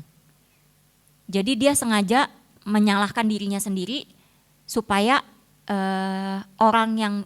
situasi yang menurut dia membahayakan itu seolah-olah dia memberikan kepuasan kepada mereka. Pukulin aja terus, marahin aja terus, nggak apa-apa, aku memang bodoh kok, aku memang bego, iya emang nggak apa-apa, aku tahu, aku memang nggak pantas kok disayang, I don't deserve to be loved. That's fawn response. Kalau anak-anak sudah mulai mengatakan seperti itu, hati-hati, jangan-jangan perilaku kita sudah terlalu melukai dia. Ya, apakah perilaku yang melukai dia itu salah? Paling tidak salah di mata dia. Ya, tidak ada orang tua yang sempurna di mata anaknya. Sebaik apapun yang kita lakukan, saya sering kok dapat klien-klien yang kalau dia cerita kesannya orang tuanya abusive. Tapi ternyata begitu saya ajak ngobrol, orang tuanya enggak begitu kejadiannya. Hanya saja di persepsi anak ini orang tuanya seperti itu. Nah, masalahnya membuat anak happy bukan berarti meniadakan problem untuk mereka. Justru anak akan happy kalau dia bisa mengatasi problemnya. Need challenge, need to perform. Apalagi anak-anak si digital generation ini. Sebetulnya ketika dia bisa perform sendiri, dia bisa handling masalahnya sendiri, confidence-nya mereka akan boom, meningkat sekali. Ya. How to help our kids dealing with their stress, ada dua macam. Satu problem fokus, jadi kita fokus ke problemnya apa, kita bantuin si anak untuk memecahkan problemnya. Atau emotional fokus, jadi kita fokus ke emosi si anak, supaya kalau dia stres, setidaknya feeling negatifnya, emosi negatifnya bisa mereda. Kapan kita harus pakai problem fokus dan kapan kita harus pakai emotional fokus? Emotional fokus biasanya kita gunakan satu, kalau si anak belum bisa menceritakan problemnya apa, tapi kelihatan dia sudah sangat agitated, udah kelihatan frustasi banget, kita perlu turunin dulu si emosinya. Kenapa? Karena otak kita itu ada yang namanya emotional brain, ada yang namanya smart brain. Smart brain itu di bagian depan, ya. Teman-teman perlu tahu bahwa di bagian depan ini namanya prefrontal cortex, dia baru berkembang optimal ketika anak-anak itu sudah usia 24 tahun, kurang lebih 24 tahun. Si prefrontal cortex ini dia berperan untuk problem solving, membuat perencanaan, pengambilan keputusan, menentukan tujuan, itu semua ada di depan. Nah, dia baru berkembang matang di usia 24 tahun. Jadi jelas kalau di usia SD dia masih harus dibantu. Nah, itu satu, udah belum berkembang. Begitu anak-anak emosi, biasanya si emotional brain akan menghijack si smart brain. Jadi udah belum berkembang, smart brainnya dihijack pula, jadi tidak berfungsi. Yang perlu kita bantu adalah emosinya turun dulu. Jadi sama seperti klien-klien yang misalnya mengalami depresi. Klien-klien yang mengalami depresi disuruh belajar di sekolah dan perform, ya nggak bisa, depresinya yang harus diturunin dulu supaya si smart brain-nya bisa berfungsi. Nah, gimana caranya? Apa aja sih yang termasuk problem focus coping? Problem focus coping itu satu, bantu si anak untuk identify problemnya apa, kemudian cek faktanya. Misalnya dia bilang, iya aku ngerasa teman aku jahatin aku deh. Teman aku tuh suka pukul-pukul, jahatin aku. Cek faktanya. Oke, teman kamu suka jahatin kamu, suka pukul-pukul. Emang udah berapa kali kejadiannya? Sekali. Oke, kok kamu bilang suka pukul-pukul? Iya, teman yang A, kemarin itu yang C, terus abis itu yang D. Oh, berarti anaknya beda-beda ya. Kita lagi ngomongin yang mana nih? Si A, Si B, apa si C? Si A. Ya udah, coba ya kita fokus sama si A nih. Apa sih yang sebetulnya terjadi? Oke, kamu dipukul sama dia, kamu didorong sama dia. Itu lagi pelajaran apa? Lagi pelajaran PI. Ada yang lihat nggak? Ada gurunya. Oke, terus siapa lagi yang lihat? Oh gitu kejadiannya. Besok boleh nggak kalau Mami coba tanya, Dedi coba tanya ke guru PI-nya. Kejadiannya kayak apa sih? Supaya tahu yang sebetulnya seperti apa. Cek faktanya. Atau ada anak-anak yang bilang, aku tuh gak punya teman, nobody wants to be friend with me. Aku gak tahu kalau kerja kelompok aku maunya sama siapa, aku gak bisa sama siapa-siapa. Benarkah dia gak punya teman? Atau jangan-jangan dia yang picky, dia yang menjauhkan diri. Check the fact. Terus set goalnya. Oke, jadi kamu maunya teman kamu gak dorong-dorong kamu. Iya, aku maunya teman aku gak dorong-dorong aku. Tapi kan itu dorongnya kan pas lagi basket. Pasti gak sengaja dia dorong-dorong kamu gitu. Iya, tapi aku gak mau. Terus gimana? Apa kamu mau? Ya udah gini aja, kalau kamu gak mau didorong, boleh gak kalau kamu berdirinya agak jauh dari dia? Set the goal. Atau jangan-jangan memang basket itu bukan minatnya dia. Dia maunya exercise yang lain. Jadi goalnya apa nih? Gitu. Find a solution, kemudian brainstorm optionnya. Jadi kalau solutionnya udah dipilih, ternyata nggak bisa dapat nih solusinya. Jadi alternatifnya apa ya? Itu diobrolin. Ya. Terus kemudian actionnya apa, self managementnya gimana, evaluasi, terus disesuaikan. Kok susah banget sih? Kalau dari poin-poin memang kelihatannya susah, kelihatannya perlu bertahap, tapi begitu kita ajakin ngobrol anak-anak kita, listen more than talking, nanti ini akan keluar sendiri dari si anak-anak. Bisa keluar sendiri. Perlu bantuan nggak dari konselor sekolah dan guru sekolah? Kalau pada masalah yang lebih besar, mungkin perlu bantuan. Saya pernah, jadi saya punya klien kebetulan dia anak berkebutuhan khusus, sekolah memang di sekolah yang mix, jadi menerima anak berkebutuhan khusus dan anak yang biasa aja. Nah, anak klien saya ini anak ADHD, kemudian dia berantem dengan anak ASD, autism. Kenapa? Karena si anak ADHD ini merasa terganggu setiap kali namanya di-mention sama si anak autism ini. Si anak autism kan memang punya kebiasaan mengulang kata ya. Jadi dipanggil-panggil tuh, misalnya namanya Monica gitu ya, dipanggil Monica, Monica, Monica, Monica, Monica, Monica gitu. Nah, si anak ini nggak suka, disamperin tuh anak, ditonjok sama dia. Nah, kemudian saya konseling nih sama si anak ADHD ini. Saya konseling, terus dia bilang gini, ternyata dia memang pernah punya pengalaman dibully. Jadi dia langsung generalisasi bahwa setiap orang yang memanggil namanya berulang kali itu artinya sudah mulai membuli dia. Sudah menunjukkan tanda-tanda akan membuli. Harga diri dia dijatuhkan, dia bilang. Nah, oke. Terus dia bilang, kenapa nggak lapor guru? Jadi saya mengusulkan untuk lapor guru. Dia bilang, percuma lapor guru. Karena menurut guru itu adalah tindakan biasa aja. Jadi anaknya juga nggak diapa-apain. Jadi mendingan saya yang pukul, supaya anak ini tahu bahwa dia nggak bisa main-main sama saya. Nah, terus saya bilang lagi, tapi kalau kamu pukul si anak ini di depan teman-teman kamu yang lain, itu ada konsekuensinya loh. Bisa jadi teman-teman kamu takut sama kamu, nggak mau main sama kamu nggak punya teman sama sekali. Justru bagus kalau dia takut, karena dia tahu artinya aku nggak bisa dikerjain oleh siapapun. Waduh susah nih, anaknya defensif banget gitu ya, susah banget diajak ngobrol. Semua dibalikin lagi. Akhirnya saya kerjasama sama sekolahnya, saya minta sekolahnya yang panggil, sama-sama diskusi, problem solving. Saya minta sekolahnya dengan si anak ini bikin SOP penanganan. Saya suruh si anaknya sebutin perilaku apa saja yang menurut kamu mengganggu kamu. Nama dipanggil berulang-ulang, badan dipegang-pegang. Jadi suka dipegang-pegang gitu ya, dia nggak suka tuh. Nah, oke, 2 ini aja, iya dia bilang, oke. Jadi dari 2 perilaku ini, kalau dia mendapati temannya berperilaku demikian, dia akan melapor ke guru, guru tindakannya apa? Supaya apa? Mengembalikan rasa trust si anak ke sekolah. Itu boleh dilakukan, kerjasama dengan sekolah, kerjasama dengan Pak Edo. Kasih kerjaan Pak Edo yang banyak, ya. Nah, itu problem focus coping. Jadi kita fokusnya ke masalahnya, kemudian apa yang bisa kita bantu untuk masalahnya. Kalau emosional, nah emosional banyak.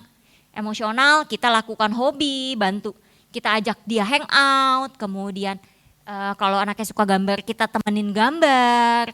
Boleh nggak jajan-jajan misalnya minum-minum boba? Boleh, selama tidak berlebihan, seminggu 2 kali cukup.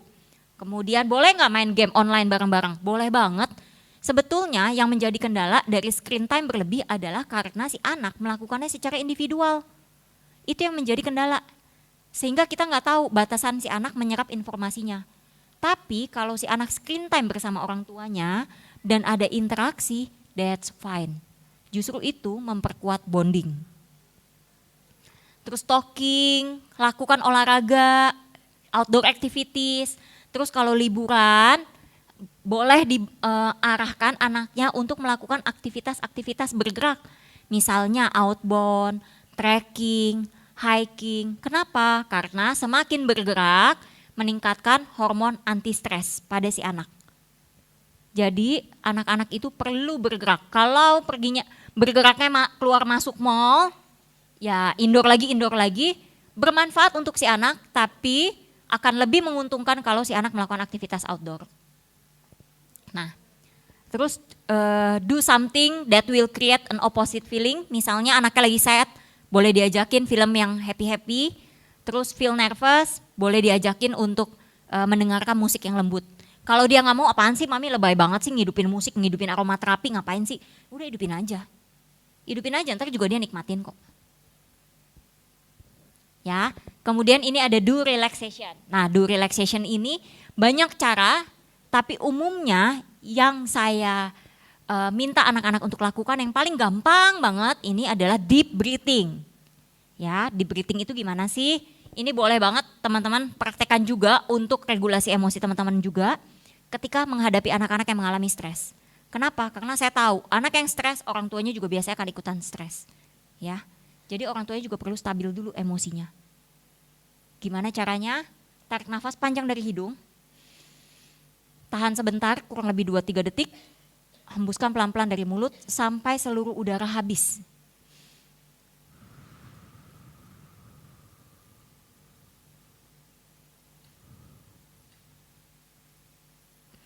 Taunya udah habis atau belum? Sudah habis atau belum dari mana? Perutnya mengecil sampai betul-betul tidak lagi ada udara yang tersisa. Jadi tarik nafas dari hidung.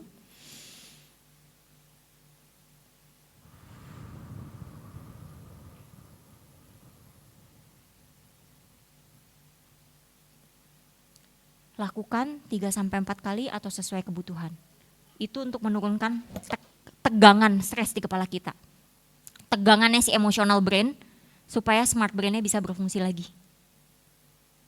Gampang ya? Bisa ya? Nah, sekarang ini penting, nanti teman-teman boleh dapetin materinya juga ya Pak Edo ya. Ini penting, perlu dipastikan bahwa anak-anak kita terpenuhi kebutuhannya. Singkatannya adalah please, yaitu physical. Kebutuhan physical itu harus di make sure anak-anak menjalankannya.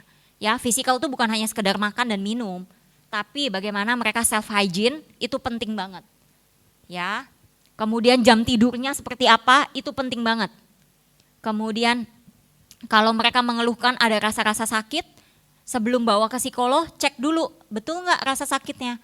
Terutama pada anak-anak kecil nih, biasanya mengeluh perutnya sakit gitu ya. Kalau sudah 3 hari mengeluh sakit perut, nggak mau sekolah, boleh dicek dulu ada sesuatu nggak di perutnya. Kalau memang tidak ada masalah di perutnya, baru dibawa ke psikolog. Jadi physical itu harus tetap nomor 1 ya. Kemudian ngeluh-ngeluh pusing itu boleh dicek. 3 hari keluhannya muncul lagi, nggak mau sekolah, nggak mau belajar, tidur-tiduran, boleh dicek ke GP dulu. Kemudian makan, itu banyak anak-anak yang terutama anak kelas 5, kelas 6 nih udah mulai jaga badan. Makannya udah mulai sok-sok diet, udah mulai pagi hari cuma mau makan telur putih, telur rebus 1 biji. Kemudian nggak mau tepung, nggak mau karbo berlebihan. Nah, di make sure bahwa anaknya tetap makan dengan kebutuhan gizi seimbang. Kalau anaknya kira-kira udah mulai sok tahu dan orang tuanya juga bingung, ini sebenarnya yang anaknya informasi yang anaknya punya benar apa salah sih gitu. Lebih baik dibawa ke konsultan gizi klinis. Kenapa? Karena dokter gizi klinis dia yang akan mengajarkan tuh si anak itu harusnya di usia dia, dengan berat badan dia, dengan tinggi badan dia, dengan aktivitas yang dia punya, sehari-hari dia harus makan berapa kalori. Kalori pada nasi putih semangkok sama kalori pada bakmi GM semangkok itu sebenarnya banyakkan bakmi GM daripada si nasi putih. Nasi putih sama kerupuk putih itu pun kalorinya sebetulnya banyakkan si kerupuk putih. Jadi itu nanti semua akan diajarin sama si dokter gizi kliniknya. Jadi kalaupun anaknya mau dietnya dengan cara yang betul. Nah, avoid. Nah, ini avoidnya apa? Avoid something yang sebetulnya ini dibuat dengan cara yang lebih sederhana. Avoid ini sebetulnya ini. Biasanya anak-anak stres itu pelampiasannya adalah dengan makan, kemudian makan makanan manis, minum minuman boba, atau anak yang sudah lebih besar mungkin mulai mengenal kopi kekinian. Ya, kopi gula aren, itu dia akan minum kayak gitu. Sementara kan sebetulnya tubuhnya tidak memerlukan itu dalam jumlah banyak. Jadi kalau bisa yang semacam itu dihindari. Ada juga, ini bukan saya nakut-nakutin tapi ini memang terjadi, anak kelas 6 sudah punya suicidal thought, suicidal attempt, itu dia berusaha untuk setiap kali dia stres, dia berpikir bahwa dengan minum paracetamol, dia akan tertidur, stresnya hilang. Minum 1, berhasil dia tidur. Lama-lama jadi resisten akhirnya saya pernah dapat klien kelas 6 SD nih, dia bisa minum sekali minum 8 butir Panadol. So please teman-teman, obat-obatan itu juga kalau teman-teman udah mulai melihat ada gejala stres pada anak-anak, benda tajam, obat-obatan itu sebaiknya dikunci dalam satu wadah, itu dikunci beneran deh gitu. Jangan ada di kamar tidurnya anak-anak. Kalaupun ada di kamar tidurnya anak-anak, kamarnya please kuncinya dicabut, nggak usah pakai kunci. Supaya kita lebih gampang ngeceknya. Ya, bukan saya nakut-nakutin tapi ini memang happening dan amazingnya sebelum pandemi pasien-pasien yang klien-klien yang self harm itu biasanya saya ketemunya tuh minimal banget kelas 2, kelas 3 SMP, minimal banget self harm. Sekarang nih dalam 1 bulan ini aja saya sudah ada 2 pasien kelas 5 dan kelas 6 self harm. Ya. Jadi hati-hati, kemudian pastikan mereka punya waktu tidur yang cukup. Kalaupun mereka harus mengerjakan tugas di malam hari, bantu mereka untuk bikin prioritas, misalnya lagi mendekati assessment nih, lagi mendekati exam, mungkin banyak deadline tugas yang harus dikumpulin, sementara mereka punya banyak jadwal aktivitas lain di luar sekolah, boleh di-eliminate dulu supaya anak-anak punya waktu istirahat yang cukup. Karena waktu istirahat yang tidak cukup selain pengaruh ke fokus, juga pengaruh ke emosi. Kemudian exercise, jangan lupa latihan fisik. Step by step untuk parentsnya, combine dari yang tadi tuh, si problem fokus coping sama si emosional. Jadi yang pertama, kalau anak-anak kita sudah mulai menunjukkan gejala emosional berlebihan, gejala dia mengalami konflik, help your children to talk about their problem. Gimana caranya? Bisa misalnya kita meluangkan waktu lebih banyak dengan si anak, kita ada di sebelah dia. Anak-anak tuh butuh waktu untuk cerita, itu random teman-teman. Kalau dia lagi mau cerita, dia cerita. Tapi selang 5 menit, dia sudah bisa nggak mood untuk cerita. Jadi akan lebih baik kalau kita ngeluangin waktu sesering mungkin sama mereka. Ya. Terus listen to them until they finish. Listen aja. Oke, ya, oke. Sambil dipegang-pegang bahunya. Listen aja dulu. Udah selesai semua, dia udah emosinya udah kelihatan lebih tenang, baru ditanya. What can I do for you? Be empathetic. Oke, kamu tadi mama udah dengerin semua ceritanya, papa udah dengerin. Jadi yang kamu rasain apa? What do you feel? I feel, misalnya anaknya sambil nangis-nangis gitu ya. Nangis itu belum tentu sad. Nangis itu bisa overwhelm, nangis itu bisa angry. Jadi tanya ke anaknya, Kamu ngerasainnya apa? Nggak tahu, nggak tahu. Kalau dia bilang nggak tahu, boleh. Kalau mami dengerin cerita kamu, mami ada di posisi kamu, be empathetic. Aku sih bakal ngerasanya sedih, tapi aku nggak tahu apa kamu sedih aja atau sedih pakai marah. Aku sedih pakai marah, nah kan keluar. Be empathetic, ya. Validate their emotion. Terus tanya tadi, ada yang bisa dibantu nggak? What can I do? What should I do? Do you need my help? Kemudian boleh diceritain, oh oke, dulu mami, papi kalau ada masalah sama guru, masalah sama temen tuh gini. Kamu mau nggak coba itu? Gitu. Itu boleh. Jadi kita tidak fokus ke penyebab terjadinya masalah. Karena ketika anak lagi emosional banget, kita fokusnya ke what makes it happen, dia akan merasa disalahin. Walaupun kita nggak nyalahin. Jadi lebih baik kita fokusnya langsung, oke, apa yang bisa dilakukan, kamu maunya gimana, apa yang bisa dilakukan. Help them to distract their stressed out. Gimana caranya distract-nya? Distract itu bisa tadi, lakukan aktivitas lain, kemudian ajak dia hangout, exercise, ngobrolin yang lain, distract aja dulu. Kadang-kadang perlu distract ketika otaknya udah penuh banget, supaya apa dia bisa mikirin yang lain. Atau boleh juga suruh dia cuci muka dulu, ajak makan es krim, itu boleh. After they feel more relaxed, you can go to the problem solution. Baru tuh, oke, kamu nanti gini-gini ya, kita set goals ya, nanti kita lakuin ini. Kamu maunya gimana, kita lakuin ini. Kurang lebih stepnya seperti ini.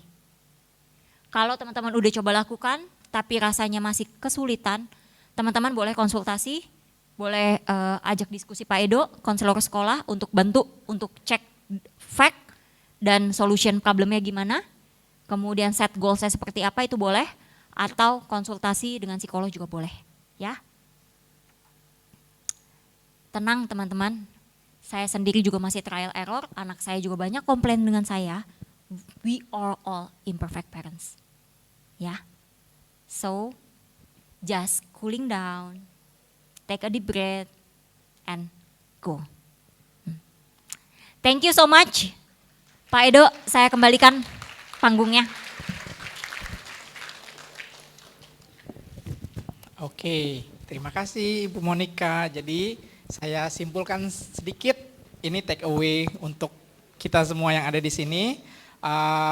Berhadapan dengan anak saat ini, digital generation Alpha, generation Z, mereka memang very connected with their gadgets.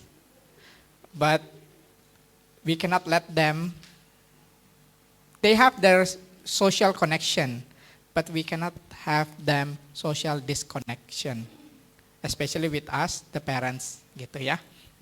And tadi Ibu Monica juga sempat mengatakan mengenai scrolling video pendek, short video, dan memang itu sudah ada penelitiannya Bapak Ibu, bahwa short video, TikTok, Instagram Reels, YouTube Shorts itu memang mempengaruhi fokus anak, ya, sangat mempengaruhi fokus anak. Itu sudah ada penelitiannya, itu boleh dicek deh. Kenapa? Karena short video itu kan biasanya cuma 30 menit, maksimal 1 atau 2 menit. Anak sudah terbiasa menonton yang pendek-pendek, ketika diberikan tugas yang panjang, mereka menjadi bosan karena memang otaknya sudah terbiasa seperti itu. Gitu. Jadi memang sangat perlu didampingi ketika anak melakukan aktivitas di dunia maya. Oke. Satu lagi hal yang penting, parenting is all about trial and error. Karena anak yang pertama mungkin dengan gaya parenting A berhasil, kok anak kedua nggak bisa, kita coba lagi dengan gaya parenting yang B, misalnya seperti itu. Itu. Lalu yang penting juga kita harus update tentang dunia anak-anak kita. Gitu, jangan membiarkan mereka online di dunia maya sendirian tanpa kita mendampingi, apalagi tanpa kita tahu mereka tuh ngapain sih. Mereka main game, sekarang kan zamannya Minecraft, Roblox. Baru-baru ini kita juga mengadakan konseling untuk kelas 6. Mereka banyak mengatakan, oh main gamenya Stumble Guy. Apa itu Stumble Guy? Kalau setahun belakangan kan Roblox, Minecraft, sekarang ada lagi nih Stumble Guy. Gitu, itu mungkin bisa dicek juga itu permainan seperti apa. Kita ada problem focus coping and emotion focus coping. Jadi kita bisa fokus mau menyelesaikan isu yang mana dulu. Oke, mungkin kita masih ada waktu sekitar 10 menit ya. Bisa question and answer. Oh, 5 menit rupanya. Ada pertanyaan? Terima kasih. Saat ini anak saya kelas 1 SD. Yang mau saya tanyakan, untuk anak laki-laki itu perkembangan emosional itu yang signifikan berubah itu di usia berapa? Karena baru-baru ini kejadian sewaktu anak saya di TK di Sunflower itu tidak menunjukkan adanya emosional yang berlebihan, marah-marah. Dan kebetulan anak saya ini termasuk anak yang idealis, yang segala sesuatunya itu mesti on track. Ketika di SD kemarin ada kasus ketika ada diskusi kelompok, anak saya yang menulis summary-nya gitu. Nah, anak yang lain tuh masih ngobrol. Nah, padahal kan seharusnya mungkin udah hening ya, udah diam semua. Nah, di situ anak saya marah. Jadi apakah ini menunjukkan emosi yang marah itu karena memang perkembangan emosinya yang sudah bertambah ketika di TK menjadi di SD, atau memang ada sesuatu yang fokusnya ke distract makanya dia marah, atau bagaimana? Nah, ini saya sebagai orang tua, apa yang perlu saya lakukan di rumah untuk mengurangi emosional anak saya yang berlebihan seperti itu. Kalau menuntut anak kelas 1 SD yang umur masih 6 tahun untuk berpikir bijaksana kan belum memungkinkan ya. Itu apa yang perlu saya lakukan. Terus yang kedua, tadi sudah di-mention sama Ibu, untuk anak-anak ada yang sulit untuk bercerita ke orang tuanya. Nah, anak saya ini termasuk anak yang banyak ngomong, apapun diceritakan kecuali yang di sekolah. Jadi seperti ada tugas di sekolah atau apa, itu susah banget saya untuk tanya perlu apa, mesti latihan apa, itu sama sekali nggak ada latihan di rumah. Jadi kayak perform itu juga langsung perform, nggak pernah latihan di rumah. Nah, itu bagaimana tipsnya agar saya bisa menanyakan ke anak saya, anak saya bisa bercerita tentang sekolahnya. Karena kalau yang lainnya tentang teman-temannya, dia cerita-cerita aja, langsung ngomong tanpa ditanyakan. Kalau yang tentang pelajaran atau apa itu susah banget. Itu aja, terima kasih. Oke, jawab dulu ya. Oke, perilaku anak yang marah, menurut saya emosinya belum tentu berubah, Bu. Ya, marahnya semua orang kan punya emosi marah. Ketika dia lahir, setiap anak, setiap individu itu sudah dikaruniai dengan berbagai macam emosi. Hanya saja awareness-nya yang semakin lama semakin meningkat. Otaknya yang semakin lama semakin berkembang, sehingga dia semakin aware mana yang sesuai dengan diri dia, mana yang tidak sesuai dengan diri dia, kemudian menimbulkan konflik buat dia gitu. Nah, tadi Ibu bilang anak ini idealis, ya. Anak idealis faktornya banyak. Bisa jadi misalnya anak yang anak sulung, sehingga dia terbiasa untuk menjadi role model bagi adik-adiknya. Dia bisa menjadi anak yang idealis. Atau misalnya anak yang di rumah justru terbiasa sendirian, sehingga situasi berisik sedikit itu mengganggu fokusnya dia. Sehingga dia perlu situasi yang lebih tenang supaya dia bisa lebih fokus. Bisa saja, banyak faktornya. Artinya kalau saya mendengar cerita Ibu, kemungkinan anak ini sedang melakukan penyesuaian diri. Dari usia TK ke usia SD. Penyesuaian diri dari yang di TK kerjanya main-main, yang ini harus lebih serius. Nah, memang anak usia kelas 1 SD, apalagi laki-laki, biasanya kurang detil untuk menceritakan hal-hal yang berhubungan dengan pelajaran. Jadi yang bisa dilakukan apa? Yang bisa dilakukan ibu bergabung bersama dengan orang tua lainnya di kelasnya dia untuk cari tahu pada saat itu ada pelajaran apa, ada tugas apa, ada informasi dari guru seperti apa yang harus diperhatikan, ada kejadian apa. Jadi ibu bisa pakai itu untuk langsung ngobrol sama si anak. Ya. Terus untuk bisa bantu si anak ini memiliki perilaku lebih baik seperti apa? Langsung dicontohin. Oke, kamu mama dengar nih dari guru sekolah, kamu kemarin tuh sempat marah ya. Karena lagi kerja kelompok, teman kamu malah pada berisik, kamu jadi marah ya. Apa yang bikin kamu marah? Kamu marah karena teman-teman gak dengerin kamu, atau kamu marah karena kamu kasihan sama gurunya? Nanti dia akan ngomong, oke, kalau kamu marah gak apa-apa, marah boleh kok marah. Tapi kemarin kan kamu marahnya sambil teriak-teriak nih, sambil nangis. Nanti berikutnya kamu kalau marah maju aja ke depan kelas, bilang ke missnya, Miss aku gak suka kelasnya berisik. Minta tolong sama missnya supaya miss diemin anak-anak yang lain. Jadi langsung dikasih solusinya untuk anak kelas 1 SD. Sampai di umur berapa kita bisa tanya si anak, what can I do for you? Itu kurang lebih di umur 9 tahun. Di bawah umur 9 tahun kita masih ngasih pilihan, ngasih opsi, nanti dia pilih maunya yang mana.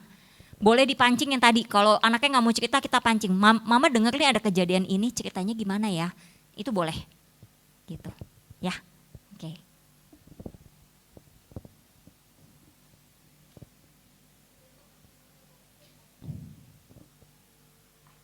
Yang mana, Dok?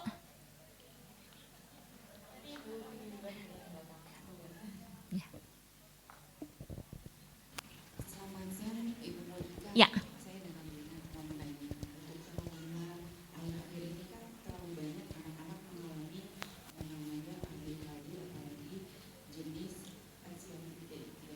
Apa Bu? ADHD dan? Anxiety disorder. Ya.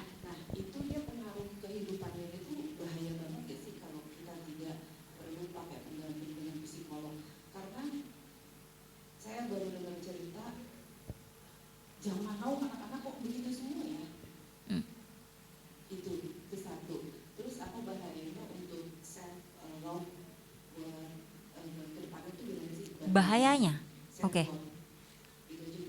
Oke, self love itu sebetulnya tujuannya baik. Artinya gini, sebelum kita mulai menghargai orang lain, sebelum kita mulai respect ke orang lain, sebelum kita memperhatikan orang lain, berbuat kebaikan untuk orang lain, kita juga perlu berbuat kebaikan untuk diri sendiri. Self love itu berangkat karena banyak orang zaman sekarang, anak-anak zaman sekarang yang jadi people pleaser. People pleaser itu apa? Takut banget gitu dengan opini orang lain. Orang lain ngomong apa dia langsung merasa cemas. Orang berusaha untuk menampilkan diri sangat perfect supaya orang lain tidak menilai dirinya negatif. Nah, seringkali orang-orang yang seperti ini justru malah menyakiti dirinya sendiri. Contoh, ini baru aja nih kemarin nih klien saya konseling hari Selasa kemarin. Jadi klien saya ini misalnya ada temennya dia yang curhat tentang pacarnya. Dia baru putus sama pacarnya gitu ya, ini kebetulan klien remaja kelas 11. Curhat, padahal si klien saya ini udah gak mau dengerin karena udah jam 12 malam. Dan udah capek banget, dia udah bilang gini, boleh gak, aku lagi nggak mood nih, I'm not in good mood to hearing your ini conversation gitu ya. Boleh gak kita ngobrolnya besok aja. Tapi si orang ini terus aja cerita gitu ya, chatting terus. Nah dia merasa gak enak kalau gak bales. Jadi dia tetap balesin terus. Sampai apa? Sampai akhirnya jam 2 pagi, jam 3 pagi dan itu terjadi setiap hari. Nah jadi kalau ditanya self love bahayanya apa? Menurut saya justru self love ini penting Bu. Harus diajarkan ke anak-anak kita kapan bisa memilih dirinya sendiri. Gitu.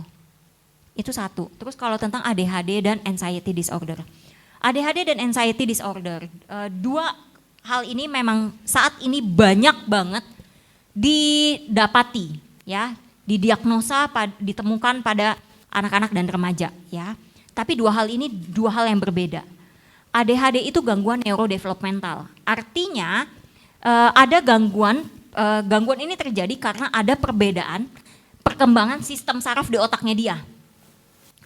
Nah, kenapa dibilang neurodevelopmental? Karena umumnya gejalanya mulai tampak nyata ketika si anak ini mulai memasuki usia sekolah.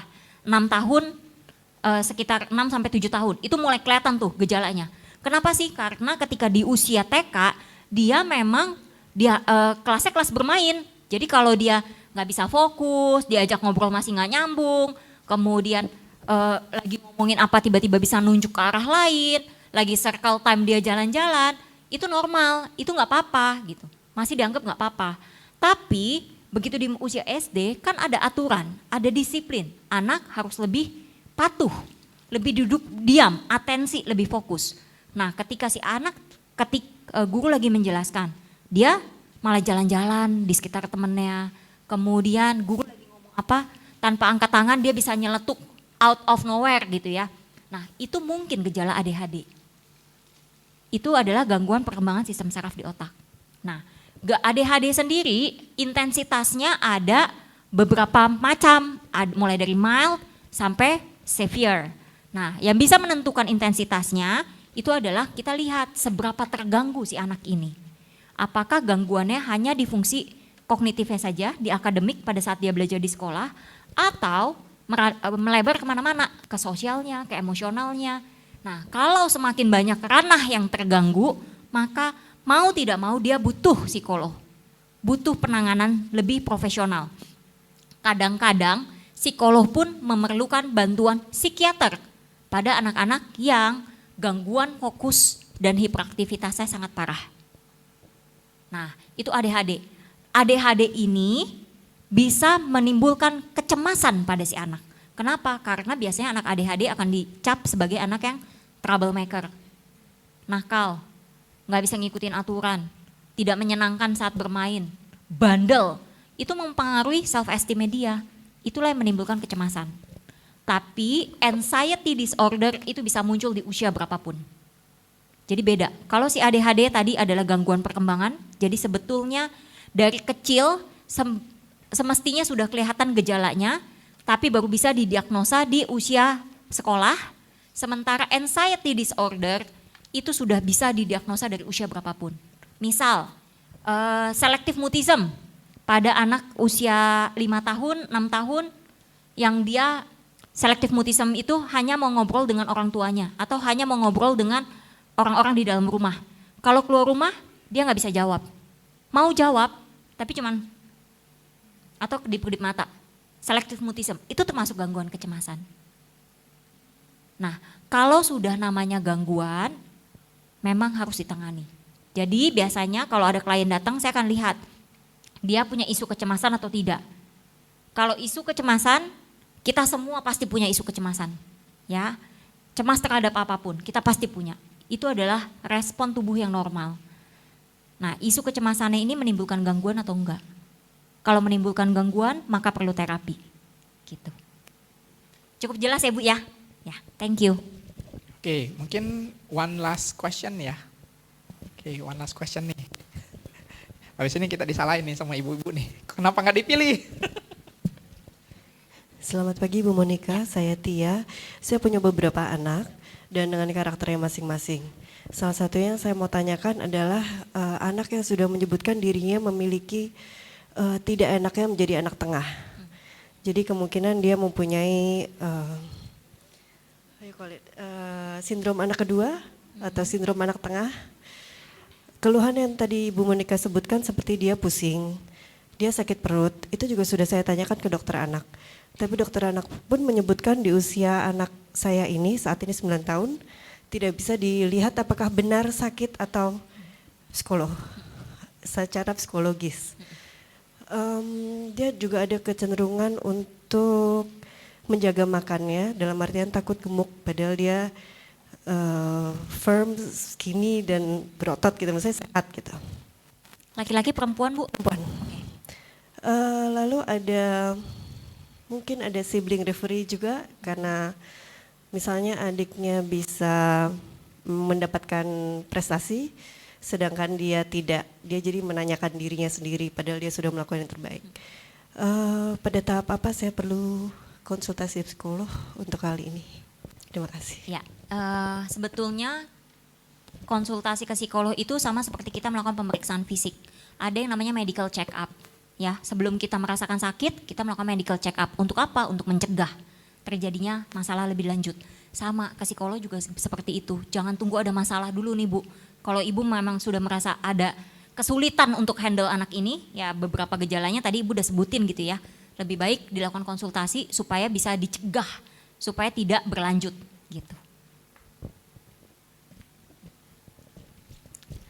Oke, waktunya sudah habis sebenarnya. Jadi kita akhiri sesi ini. Terima kasih sekali lagi kepada our speaker, Ibu Monica Sulistiawati. Thank you so much. Mohon maaf jika ada salah-salah atau kurang-kurang. Thank you so much for coming and for your attention. Dan tentu saja kita juga harus tepuk tangan untuk diri kita sendiri yang mau terus belajar, mau terus mengupdate diri. Oke, terima kasih parents. Mungkin kita bisa foto dulu ya Pak Tahir ya. Setelah kita foto, bisa stay di tempat karena Pak Tahir akan foto dari atas. Ibu Monica boleh di tengah. Setelah itu, snack masih tersedia, boleh dibawa. Ya, boleh berdiri, Ibu, Bapak.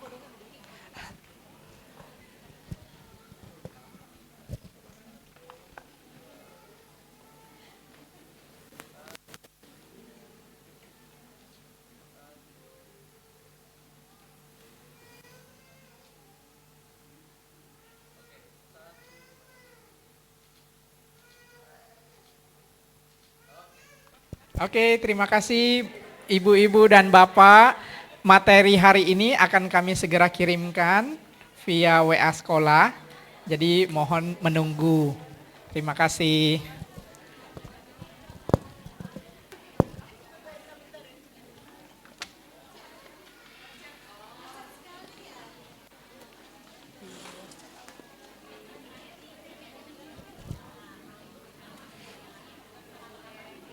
Terima kasih.